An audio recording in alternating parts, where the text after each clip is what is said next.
those of you who don't know me, my background is corporate events. So I wanted to do this to kind of say, well, this is what we've been doing throughout the pandemic, and this is how we've been doing it. What kind of things are you doing, wedding industry, and how can we match or help each other? Because I think with the corporate event side, so I was an event director in big corporate management agencies, and then set up Bright Space about 6 years ago, and have now added lots of formal study and certification on health and safety, as well as all that kind of event planning history. So I like to sort of think I'm not a health and safety advisor, because they come at things from a very different angle. I'm an event director who happens to have the health and safety knowledge and training. So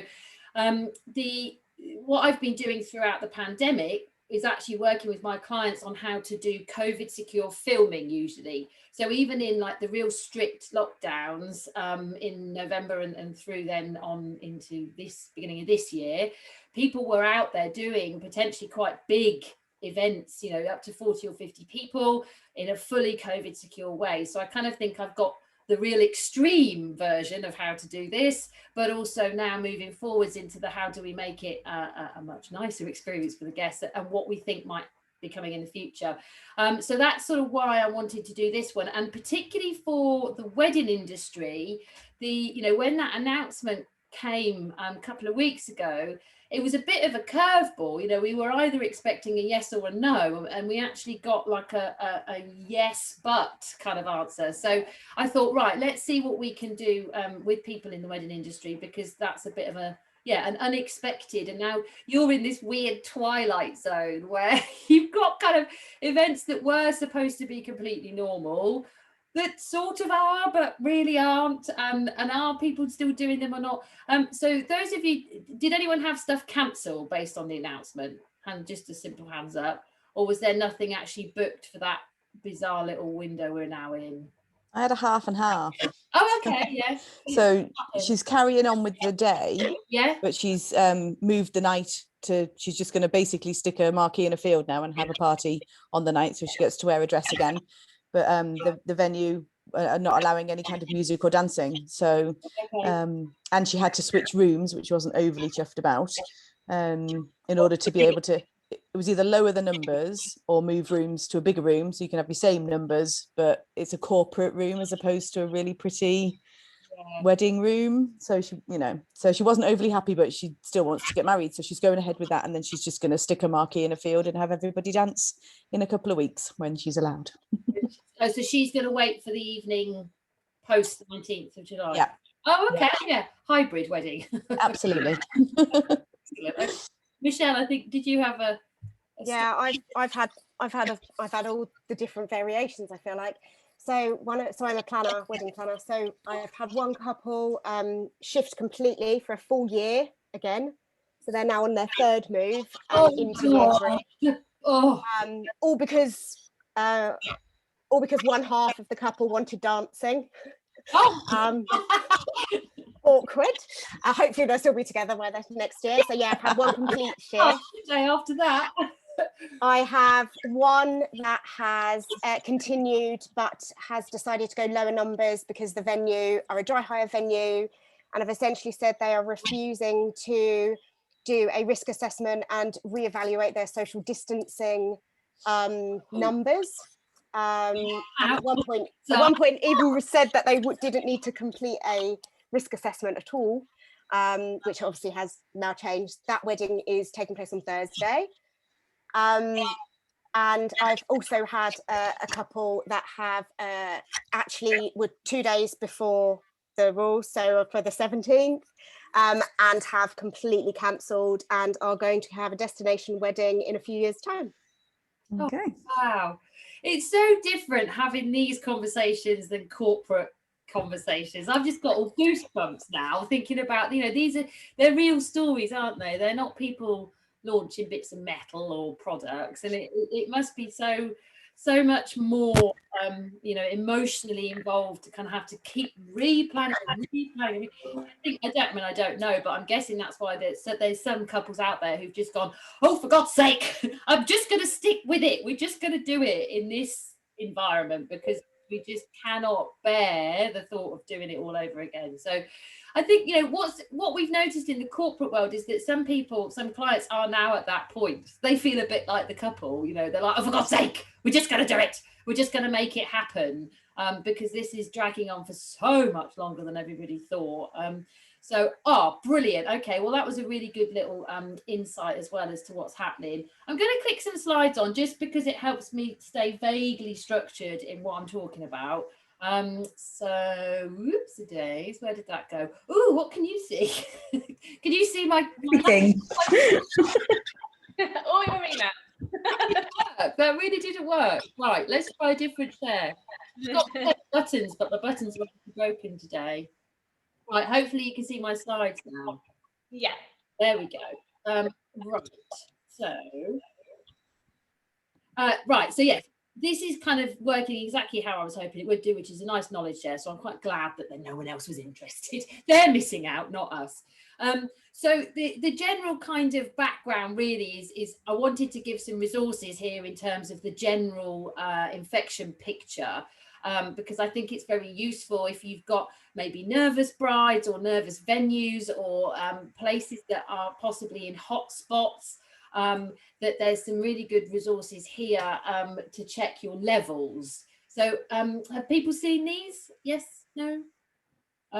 Because it's a very good place to see what's going on in the general picture, and also the vaccination picture as well is detailed on there. So fingers crossed, it's all going in the right direction. The cases aren't. The vaccine rollout, so his 4 tests in terms of the opening up. The vaccine rollout was the first test. And I think everybody has watched open mouths as the government has actually got something right. And it was like, oh my God, surely this is going to fall over at some point, but it hasn't. It's gone amazingly well. They are well ahead of schedule. They've bumped up all those second jabs as well. I've got mine on Sunday. I've had both mine. Yay! So, you know, that focus on the vaccine rollout has really been the thing over the last few weeks. Because of the second point, which was the vaccine efficacy and how for our new variant, our Delta variant, you really do need 2 jabs for it to make much of a difference. So that covers off the first 2 of the tests. The third test, which is infection rates, is a worry because they are zooming up through where we don't really want to see them. But the hospitalizations and the death rate numbers are staying very, very low. Now, we know there's a lag, but even bearing that in mind, we're still looking at a very much weakened link between cases and hospitalizations and death. And ultimately, that's what we need. So touch wood, that's all going in the right direction. The Delta variant is a worry. There's Delta Plus. I don't know why they didn't go to Epsilon. Surely that's the system now. Who knows? But anyway, variants are going to exist. That's what a virus does. We just need to keep our eyes on what's happening, and the government need to react a little bit faster than they did before. But they're the 4 tests. And Boris was in the news yesterday saying we're all looking good for the 19th. No reason to think that anything other than that is going to happen. So just a very quick review of the legislation that sits behind what we do, but I think everybody on the call probably understands this bit. So you have acts, legislation, ACOPs and guidance in this order. So the most important guiding stuff is the Coronavirus Act that's at the top, which gives everybody the power and the fines and the police and the local authority. And then underneath that, you've got your legislation, which sets out the law and what we're allowed to do and what we are not allowed to do. So that's very specific.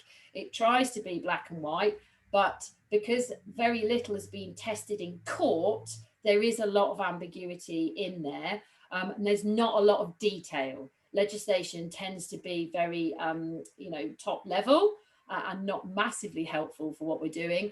But again, there's a link here to the legislation itself, so you can go in there, and we recommend you do, and check the specific areas, we'll look at those in a second, about what are relevant to weddings and the legal limits and the phrasing and the text and everything that's in there.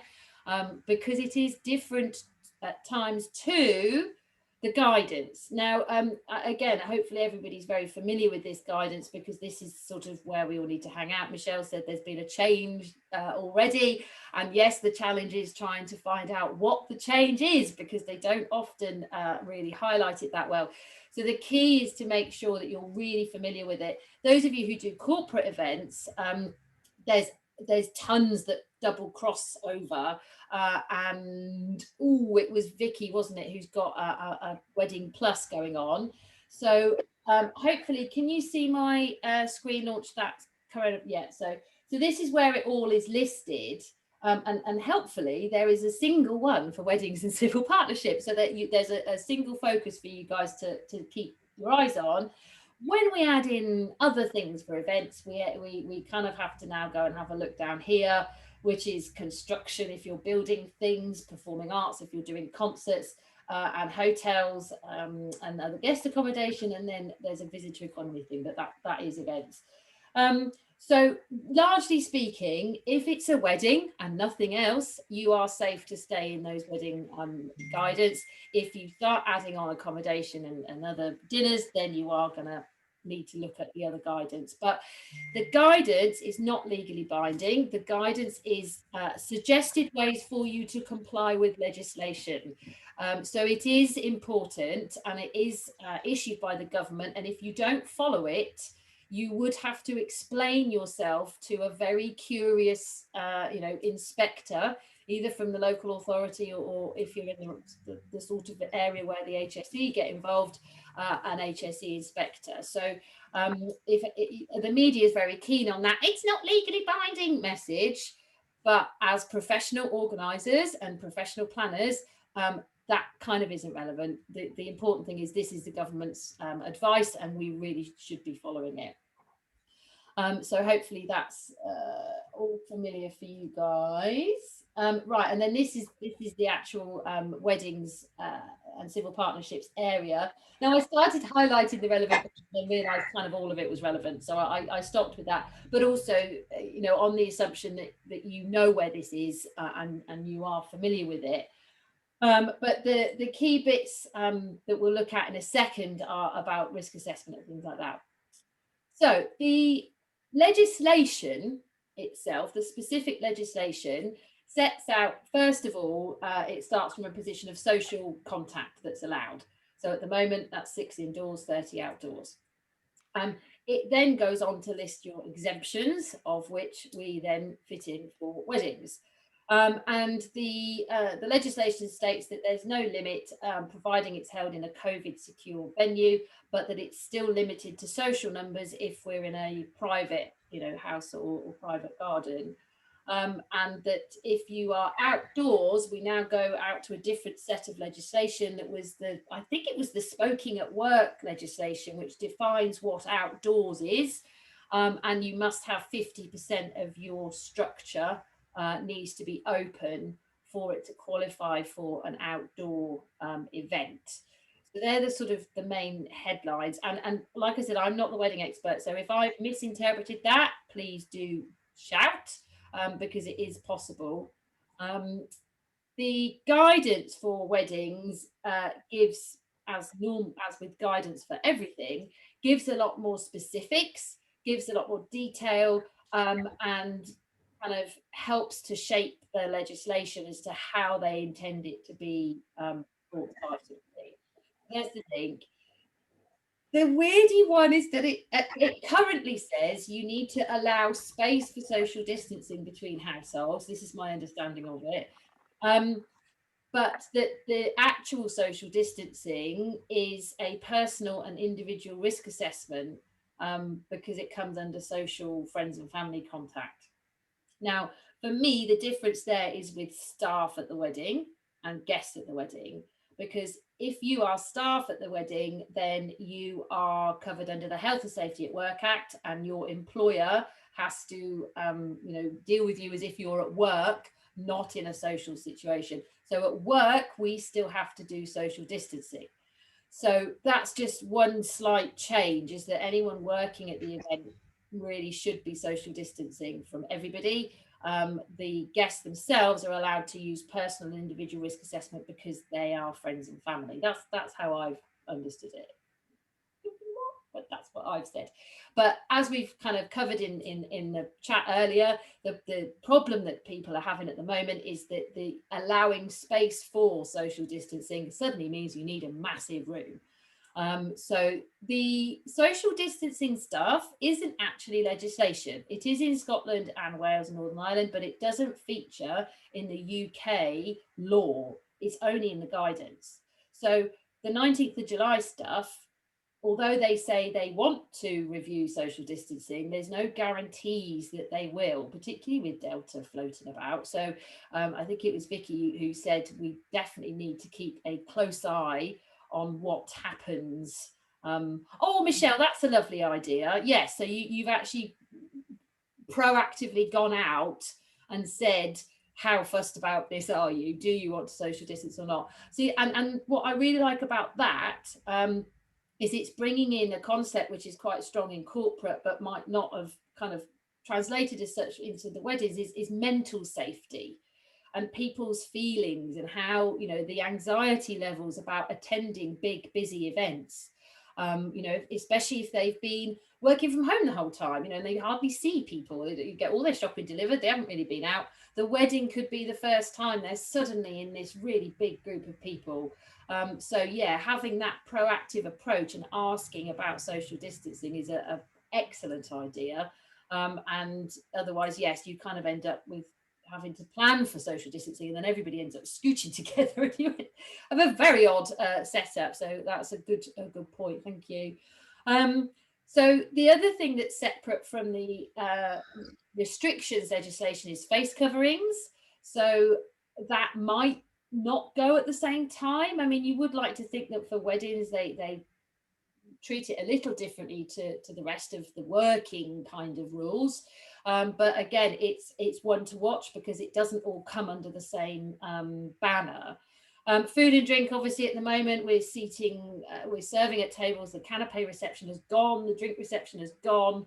And I guess that's one of the biggest challenges. So anyone who has still got something running now, did you have canapés and drinks? What did you do? What was the solution to that one?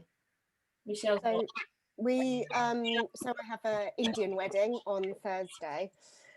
And the venue is dry hire, and they had a breakfast, a lunch, which were both standing, breakfast, a lunch, and 2 drinks receptions, as well as a main meal. Whoa. They're essentially putting a 3-day Indian wedding into one day. And so we have had to lose the breakfast, go ahead with the lunch, but obviously reworked completely, and so is now seated and individual portions served to tables, but it's still free seating, so people can sit with who they want to sit with. Then the drinks reception, the first drinks reception is there's no alcohol being served at these drinks receptions, which is quite handy. Which makes things a bit simpler. And then the afternoon drinks reception, in which there will be a toast drink, but then only one, is all being served, as well as canapes being served to a table for basically 25 minutes, because people would have been sitting down for most of the day before then going on to dinner, where they'll sit down again. So they're going to spend a lot of time sitting down outside. Okay, yeah. And what did you do with canapes? Are they having like individual plates, sort of? Yeah, so again, they're sitting in sort of groups. They're not household groups, but they are in groups, and it is free seating, but it's individual portions being delivered to tables, and so they only pick up their portion. Right, yeah. So they're all on one plate together, but they're all individual portions, so there's not like people touching other things. Yeah, I really hope, I've jumped a bit into my crystal ball thing here, but you know, all the science, I was on a symposium last week about the COVID science team that went on for a very long time and involved some very clever people. The transmission risk is almost non-existent. And it really does mean we're operating with our hands behind our back. You know, the fact that you can't do buffets and canapes and all that kind of stuff. The real focus needs to be on distancing and ventilation if they're going to do anything. I'm really hoping that some of the guidance gets rid of all the touch transmission stuff, because it just doesn't happen. Just doesn't happen. Right. Okay, great. Well, that kind of gives a little flavour as to how much that changes it, doesn't it, really? You know, the government might just think, well, everybody sat down at a wedding anyway, so it doesn't make a big difference. But really, in reality, it does. So, you know, I do obviously hope that one goes. But again, it's not in the legislation, it's guidance. So it is potential to stay, please no. And this dancing nonsense is there, isn't it? No dancing indoors. Sarah, they can dance indoors, just not on a dance floor. Oh, is that? See, now I read something along those lines, and I was thinking, well, my dance floor has to be out of action. But what happens if I just stand at my table and do that? You can do that. So dancing is advised against, but dance floors must bold kind of. Dance floors must remain closed. So you can't, if you're a venue, you can't stop people just impromptu dancing on a patio or on a piece of grass, or, you know, by the toilets. Yeah.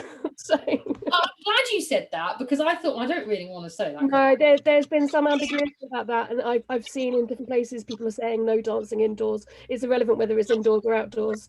It's just advised against.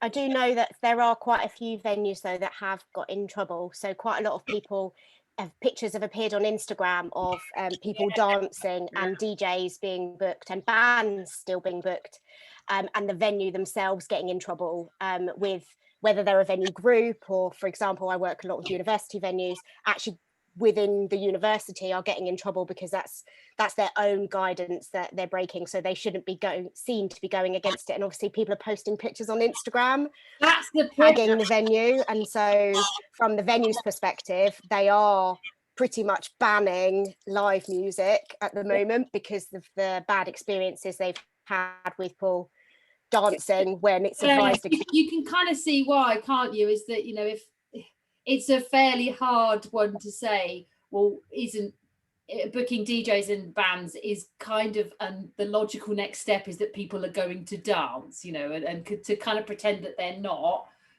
is potentially where the tricky bit lies. But as we said, this is all grey. You know, I don't think anyone's been hauled through the courts for dancing at a wedding yet, because the day would have had a Can you imagine the day that happens? I'm leaving wedding planning.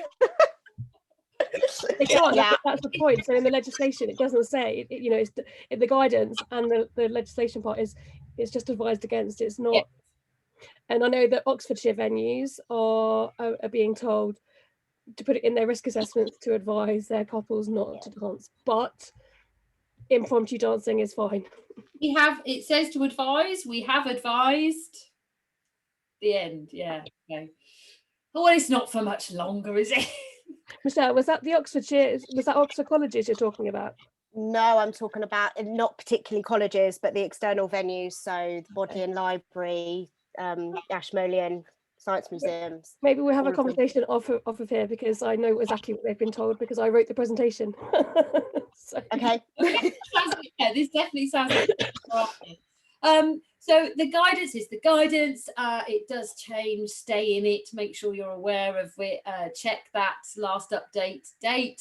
And, you know, come to things like this. Hang out on Facebook groups. You know, look at what people are asking, because I think this is where you get the answers. Unfortunately, sometimes the answers we want aren't in the guidance. You know, the answers are, how's everyone else doing it? What's the accepted best practice? Because actually there isn't anything that we need sometimes. So, but it will definitely change. You know, this will change when we get our Freedom Day, but it might not change to the level that some people think it is going to change. So that's my warning, I think, really. I've got a really little bit about health and safety considerations now, but was more for venues, I have to say, but I'm going to go through it anyway. So Regulation 6 in the steps legislation sets out permitted gatherings that need risk assessments.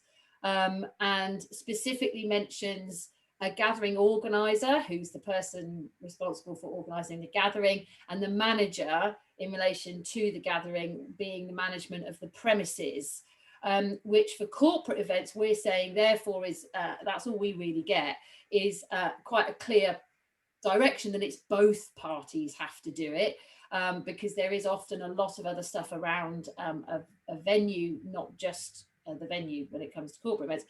But for the weddings, they are, here comes this again, just to remind everybody where it sits, they're much more specific about who's responsible for the risk assessment. And it's just then up to you to follow their flow chart about who should be doing it. So I'm sorry, I can't see all of you anymore, so I can't remember who it was that mentioned, you know, the responsibility being a big question. But can you see now that I've launched back into this guidance, if someone could give me a thumbs up rather than a slide. So it now says it's a legal requirement for the COVID assessment to be completed for these events, unless they sit within the legal limits that you're allowed anyway. So if you're only dealing with 6 indoors or 30 outdoors, the risk assessment's not required. So you are then allowed on garden or private land up to 30 people without needing to do a risk assessment, because it's just the same as you know, if I had a barbecue for 20 people in my garden. And the same applies inside if there's only 6 people. And then it kind of says where it's a legal requirement for the COVID risk assessment to be completed. So we are looking at more than 6 people indoors or more than 30 people outdoors. It's generally undertaken by the organizer. Sorry, this is for the private events. So this is for the events that are happening not in a venue, because it's less clear. So if it's not in a venue, and there is a legal requirement, so it's more than 6 indoors or 30 outdoors, it's the organizer. So someone who should be able to implement the steps and can attend. If they're not able to attend, someone else needs to, basically. This may be the couple, but could be another person involved in organising or managing the event, such as a wedding planner. So it kind of, in our case, because there's no brides here, it would be the wedding organizer is therefore responsible for that risk assessment. And then on top of that, you also have to limit transmission and make sure that everything that's in your assessment actually happens. It's no point just having it as a wish list. If you're in a venue, sorry, I've done this backwards, haven't I? I should have started that. Sorry. So if you're in a COVID secure venue, then it's generally undertaken by the venue manager or event organizer. I hope that, I think for a change, this guidance is pretty clear on whose responsibility it is. So has anyone got any questions on this, or would like me to look at any? I do just have a little quick one, and actually probably more for the 2 Michelles, because you spoke about this, but for obviously for my position as an independent wedding planner, I've got 2 couples this year that are doing ceremonies or the receptions in a private garden towards the end of August, and then later on in the year, which shouldn't be affected, fingers crossed, but you know, I want to be aware of it anyway. And when it says, if you scroll down slightly more, Sarah, do you mind going back to the private information? Yeah, just here. When it says it could be a couple or it could be somebody else that gets involved, how do you determine whether it is the couple or whether it's yourself? Is that a conversation you would say to have with them? I think if you're involved at all, it should be you. I think it just becomes part of your yeah, you know, and I'd personally, if I was the bride and I'd engage the services of a planner, yeah, you'd expect it. You'd expect that as part of their service. Yeah, that's what I was thinking. Okay. And I think that you 100% use that twice, engage with them, and it's something you do together, because the balance, isn't it? Look, this is what we've got. We can either spread people out, or we can do it this way. What feels best for you, you know? And then, you know, they can decide what they're happy with and what they're not happy with. And also, dare I say, they're the ones that ultimately get to make the decision about, is there any guidance? Yeah. You know, so if you need a lovely paper trail, it says the guidance says you must do this. This is our recommendation, and this is what we would want to put in risk assessment. Ultimately, if they overrule you, as long as you've that trail, then that's for me that would be where the responsibility would sit. That makes sense. Unless there's anything inherently insanely dangerous about what they're suggesting. I don't know what that is, but unless there's something that really makes you go, you are joking. As long as you've got this is my recommendation, this is what the guidance says, here's the link, you've chosen not to. That makes sense. Thank you. As long as it's not legislation that they're breaking. So, and with the guidance, if it says must, then that means it links back to legislation. But if it's advised or where possible, all that other woofy language, then it's not a legal requirement. I think that's the critical bit, is the making sure that the must and the should bits are here too. So the must, you as the event organizer, the professional you have to make sure those legal bits are done. In terms of responsibility, the risk assessment, you should be charging for your time. If you're going to be doing the risk assessment, charge for your time for that. It's a professional service. Don't just be doing it for free as part and parcel. It's an additional service that you now have to do, and definitely be charging for it. Yeah, that's really interesting. Agreed. Can I ask, Sarah, I'd love your opinion on what, and Michelle, you probably as well, is who decides who's a COVID secure venue, and whether or not they should or shouldn't be a COVID secure venue, or whether they can wash their hands of it? I think my answer would be, have you got a COVID secure venue is made COVID secure by the existence of a risk assessment. But how do they decide that they don't have to be COVID secure and that they can push the... allowed that pass, really. Yeah. It's a legal requirement for a venue to have a COVID secure risk assessment in place. Whether they are a dry hire venue or essentially as soon as they're a business, they are legally required to make themselves COVID secure. That was my understanding. And if they are an Oxfordshire venue, Michelle, they're not. Oh, okay. Right. If they're an Oxfordshire venue, if they're an Oxfordshire venue, the COVID secure team, Oxfordshire County Council, have gone out to every single wedding venue in the county. So it's in Wiltshire. Okay. There's a legal requirement. If they've opened their doors, they need to do a secure risk assessment. And that is what then makes them COVID secure. They don't need to kind of admit it to anybody or anything like that, but it needs to exist. But it is a requirement on them. So for example, if they hadn't done a risk assessment and I was aware of that, so therefore have done a private risk assessment, and then somebody were to come from, I don't know, public health on the day, they would not have their own risk assessment to show, but I do have a risk assessment. But it's still the venue's responsibility, even if they're still them being fined. Even if it's just a field, they're taking money for their venue for a service. Yeah. So they are responsible. So that message is not getting out to quite a few venues. No, it's not, because where I'm hiring where my wedding is taking place, the actual wedding itself is in a church, but the reception and everything else after it is taking place in a marquee in the same village on a private land that is actually advertised on the web as a wedding venue. And I have asked them if they are doing a COVID risk assessment, and they just looked blankly at me and said, no, why would we want to do that? Then you need to have a conversation. Sorry, Sarah, but then you need to have a conversation with the local EHO and licensing departments. You need to have a conversation with the local. Every council has got funding for COVID compliance. So in Oxfordshire we have a COVID secure team. So I don't know about your area, but every council's got funding for this work. And how they're using it, COVID marshals or whatever. But the EHOs are on this, so that's who you need to be reporting it to. Even if it's just a field, and they're saying they're a wedding venue, they need to have a risk assessment. Full stop, because they should on, that just says we know there's a risk and we're a field, so there's not hard.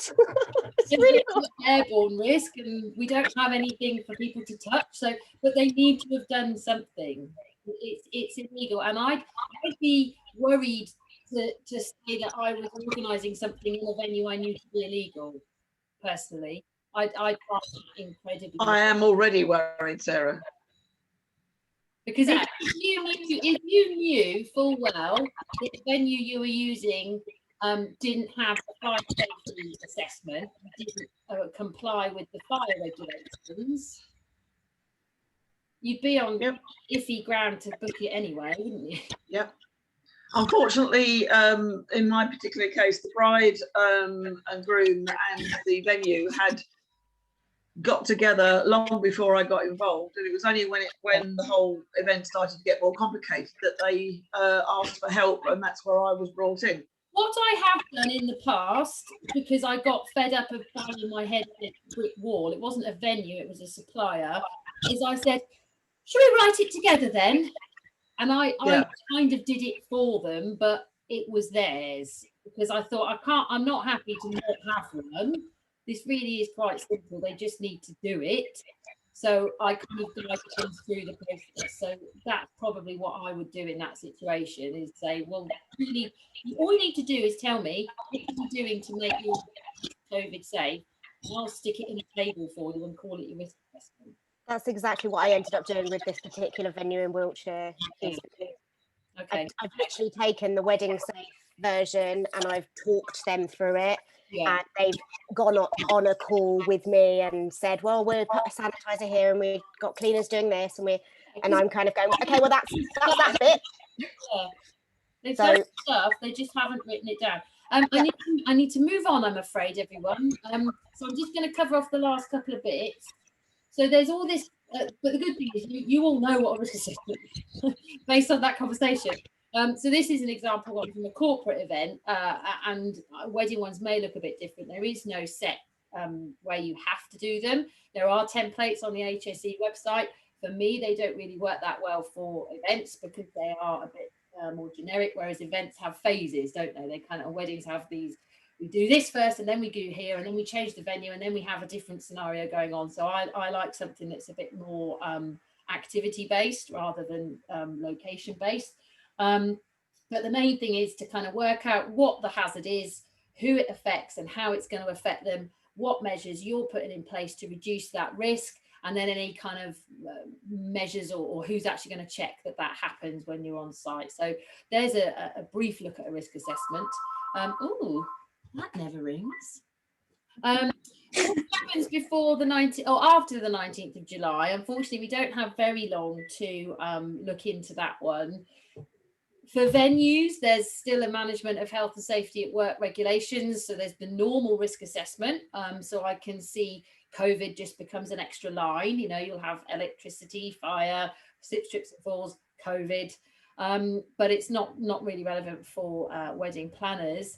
And we've already had quite a lot of discussions about what we think might happen. The good news in terms of the vaccination picture is good. We may or may not head towards a herd immunity thing. And I think that, you know, reputational risk for venues is the real thing. I don't think anyone's going to be suing people for catching COVID at weddings. It's just impossible to prove, isn't it?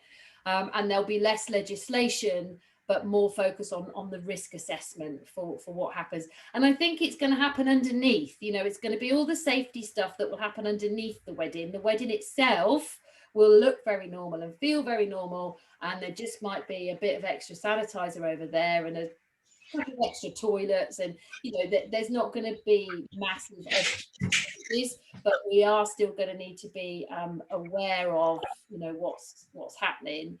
I also don't have time for our what do you think section, I'm afraid, but that was a really good session. This is our social stuff. I think most of you are already connected with me anyway, but LinkedIn is the main place we hang out because I am focused on the corporate market. But we do have a Facebook group, which is starting to get a bit more information on there and questions and how do you do this and how do you do that. So feel free to join that and join the discussion and start your own questions about weddings. And there's also an info hub, and we run training on risk assessment. So if any of your venues look at you blankly, send them our way. We've got a short course that they just do online. It's only a couple of hours, or we do a much longer one for, you know, event and wedding planners. If they haven't yet done these, they don't know what they're doing. we can help them with that as well. Okay, so if anybody wants to ping us questions after, come find us on LinkedIn or Facebook, but I do need to say goodbye now. So thank you very much, everybody. And